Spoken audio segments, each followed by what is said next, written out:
तो हम BSc second year की ऑर्गेनिक केमिस्ट्री पढ़ रहे थे, जिसमें हमारी यूनिट चल रही थी एल्डिहाइड कीटोन की। उसी क्रम में हमने एल्डिहाइड कीटोन को रसायन बनाने की विधियां देख ली थी और उसके फिजिकल प्रॉपर्टीज़ का अध्ययन कर लिया था। आज उससे आगे बढ़ते हैं और आज हम समझते हैं इसकी केमिकल रिएक्शंस कौन कौन सी होती है। तो चलिए शुरू करते हैं। पहले हम देखते हैं एल्डिहाइड और कीटोन जो दोनों के लिए कॉमन रिएक्शन है उसका अध्ययन करेंगे। फर्स्ट है हमारी नाभिक स्नेही योगात्मक अभिक्रिया। एल्डिहाइड और कीटोन की मुख्य अभिलाक्षणिक अभिक्रिया है। मुख्य अभिलाक्षणिक अभिक्रिया का क्या मतलब होता है कि ये अभिक्रिया इनका कैरेक्टरिस्टिक गुण है। ये अभिक्रिया दर्शाते हैं नाभिक स्नेही योगात्मक अभिक्रिया एल्डिहाइड कीटोन दर्शाते हैं। देखते हैं यहाँ पे किस तरह से दर्शाते हैं।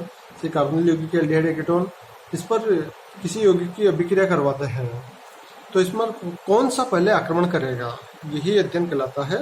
तो देखते हैं यहाँ पे जैसे ये द्विध्रुव इसमें उपस्थित होता है, आंशिक ऋणावेश और आंशिक धनावेश उपस्थित होता है। तो यहाँ पर जब अभिक्रिया करते समय इसमें क्या होता है, ये नेगेटिव चार्ज ऑक्सीजन पे आ जाता है क्योंकि विद्युत ऋणता ज्यादा है, और यहाँ पर कार्बन पर क्या हो जाएगा, पॉजिटिव चार्ज हो जाएगा। तो इसका अष्टक अपूर्ण हो जाता है और ये अष्टक अपूर्ण होने पर इसकी क्रियाशीलता बढ़ जाती है। अब देखते हैं अब ये ज्यादा क्रियाशील कौन सा हो गया इन दोनों में, नेगेटिव और पॉजिटिव में, क्योंकि यहाँ पे अष्टक अपूर्ण है तो ज्यादा क्रियाशील हो गया। ये तेजी से आक्रमण का किसी न्यूक्लियोफाइल को अट्रैक्ट करता है। तो यहाँ पर जो न्यूक्लियोफाइल ग्रुप है वो यहाँ पर कार्बन पर पहले आक्रमण करता है और उसके बाद इलेक्ट्रोफाइल ग्रुप ऑक्सीजन पर आक्रमण करता है। तो ठीक है, ये इसका कैरेक्टर है, हमें ये समझना है। अब इसकी क्रियाशीलता देखें तो क्रियाशीलता का एक सिंपल सा फॉर्मूला होता है sp2 कार्बन पर पॉजिटिव चार्ज। देखो ये कौन सा कार्बन है, sp2 कार्बन है, इस पर पॉजिटिव चार्ज जितना ज्यादा होगा उसकी क्रियाशीलता उतनी ज्यादा होगी। या फिर दूसरा है त्रिविम बाधा की वितरणानुपाती। क्रियाशीलता क्या होती है, त्रिविम बाधा के इनवर्सली प्रोपोर्शनल होती है। त्रिविम बाधा बढ़ेगी तो क्रियाशीलता घटेगी और त्रिविम बाधा घटेगी तो क्रियाशीलता बढ़ेगी। अब इसको यहाँ पर हम इम्प्लीमेंट करते हैं और समझते हैं।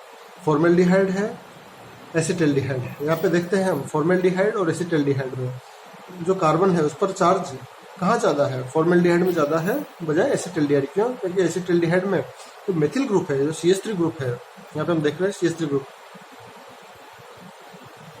एक सेकेंड, इस CH3 ग्रुप से क्या निकल रहा है, यहाँ पे प्लस आई के कारण क्या हो रहा है, पॉजिटिव चार्ज है कार्बन पर, sp2 कार्बन पर। तो प्लस आई के कारण क्या होता है, वो इलेक्ट्रॉनों को कहाँ प्रतिकर्षित कर रहा है, C प्लस पर, मतलब sp2 कार्बन पर। तो यहाँ पर कार्बन पर चार्ज घट रहा है और हमारा ये फॉर्मूला क्या बोलता है, sp2 कार्बन पर पॉजिटिव आवेश ज्यादा होगा तो क्रियाशीलता ज्यादा होगी। लेकिन इन दोनों की तुलना करें तो यहाँ पर पॉजिटिव चार्ज कम होगा फॉर्मेल्डिहाइड की तुलना में, तो ये इसके रिस्पेक्ट में कम क्रियाशील। अब यहाँ पर देखें कीटोन में, एसीटोन में देखें तो हम देखते हैं कि दो तरफ से प्लस आई लग रहा है, तो ये चार्ज पॉजिटिव चार्ज और ज्यादा घट जा रहा है। ये एसिटल्डिहाइड से भी कम क्रियाशील होता है एसीटोन। अब इसमें एथिल मेथिल कीटोन की बात कर रहे हैं तो हम देखते हैं कि यहाँ पर और ज्यादा पॉजिटिव चार्ज लग रहा है C2H5 का, तो ये इससे और ज्यादा आवेश कम हो जाता है कार्बन पर। अतः इसका क्रियाशीलता का क्रम क्या होगा, formaldehyde HCHO CH3CHO CH3CO CH3 CH3CO C2H5 होता है। ठीक है, ये हमारे लिए इंपॉर्टेंट बात थी, समझने वाली बात थी। आगे बढ़ते हैं हम। अब जो न्यूक्लियोफिलिक एडिशन रिएक्शन है, नाभिक स्नेही योगात्मक अभिक्रिया का जो अध्ययन कर रहे हैं, उसके कुछ एग्जांपल्स देखते हैं कि कैसे कौन कौन से अभिक्रिया दर्शाते हैं। फर्स्ट देखते हैं हम, हाइड्रोजन साइनाइड के साथ अभिक्रिया करवाते हैं, वीक बेस की प्रेजेंस में होती है। देखो ये H कहाँ चला जाता है, ऑक्सीजन पर, और साइनाइड कार्बन पर अटैच हो जाता है। ठीक है, तो साइनोहाइड्रिन प्राप्त होती है। NHSO3 की उपस्थिति में अभिक्रिया करवाते हैं, यहाँ से कार्बोकेटायन बनता है और ये ऑक्सीजन पर ऋणायन आवेश आ जाता है। SO3Na कहाँ चला जाएगा, कार्बन पर, और ये H ऑक्सीजन पर चला जाएगा, व्हाइट क्रिस्टल प्राप्त होते हैं। इसी क्रम में आगे बढ़ते हैं। सोडियम एल्काइनाइड से अभिक्रिया करवाते हैं तो इसका भी सेम अभिक्रिया है। न्यूक्लियोफाइल अटैक करेगा कार्बन पर, RC triple bond C minus, ये कहाँ पर अटैक करेगा, कार्बन पर अटैक करेगा और ये इस तरह से इंटरमीडिएट बनाएगा। और यहाँ पर ये ऑक्सीजन सोडियम आयन जो है वो ऑक्सीजन पर अटैक करेंगे और हमें ये प्राप्त होता है, स्ट्रक्चर प्राप्त होती है जिसके HCl से अभिक्रिया करवाने पर ये उत्पाद प्राप्त होता है। इसके बाद नेक्स्ट है हमारा ग्रिग्नार्ड अभिकर्मक से। ग्रिग्नार्ड अभिकर्मक की अभिक्रिया करवाते हैं हम, पहले भी अभिक्रिया हमने ग्रिग्नार्ड अभिकर्मक को पढ़ा है। ये माइनस होता है और ये पॉजिटिव चार्ज होता है। तो नेगेटिव चार्ज कहाँ पर आक्रमण करेगा? कार्बन पर, और पॉजिटिव चार्ज ऑक्सीजन पर आक्रमण करेगा। न्यूक्लियोफिलिक एडिशन रिएक्शन हो रही है, इसमें जलावरण करवाते हैं तो हमें एल्कोहल प्राप्त होता है। नेक्स्ट आगे बढ़ते हैं, एल्कोहल से अभिक्रिया करवा के देखते हैं।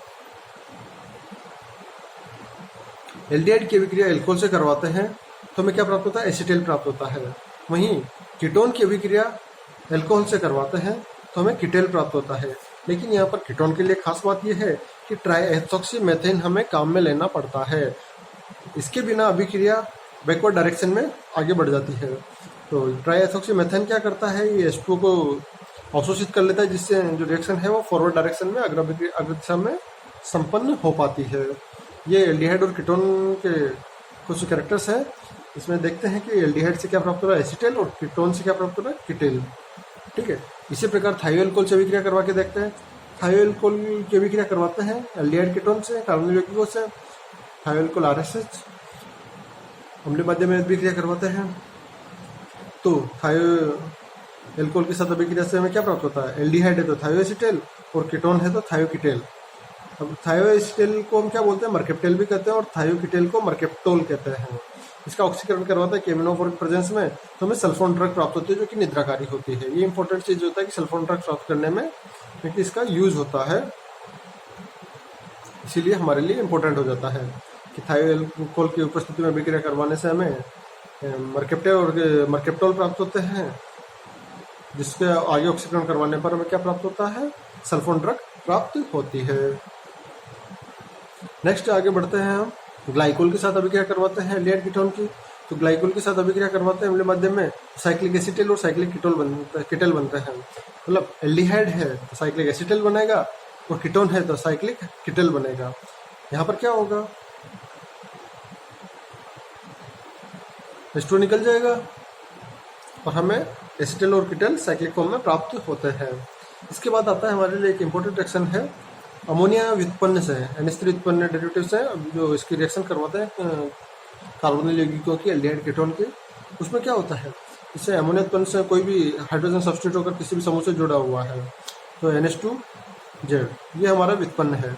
इसकी अभिक्रिया करवाते हैं एल्डिहाइड कीटोन से, तो यहाँ पर हमें क्या प्राप्त होता है कि C+N जेडी क्रिस्टलीय ठोस प्राप्त होता है।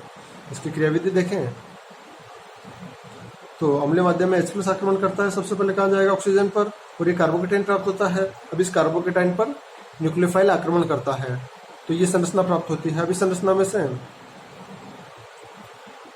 H+ निकल जाता है और हमें एक स्थायी संरचना प्राप्त होती है, जिसका फिर से अम्लीय माध्यम में अपघटन होकर यहाँ पर विलोपन अभिक्रिया संपन्न होती है और H2 निकलता है, तो हमें क्या प्राप्त होता है? C+N Z प्राप्त होता है। इसकी अभिक्रिया आगे करवाते हैं और देखते हैं क्या क्या यौगिक उत्पाद प्राप्त हो सकते हैं। कार्बोनिल यौगिकों की RNH2 एमीन से अभिक्रिया करवाते हैं तो हमें N-एल्किल एल्डिमिन प्राप्त होता है, जिसे सेप बेस भी कहते हैं।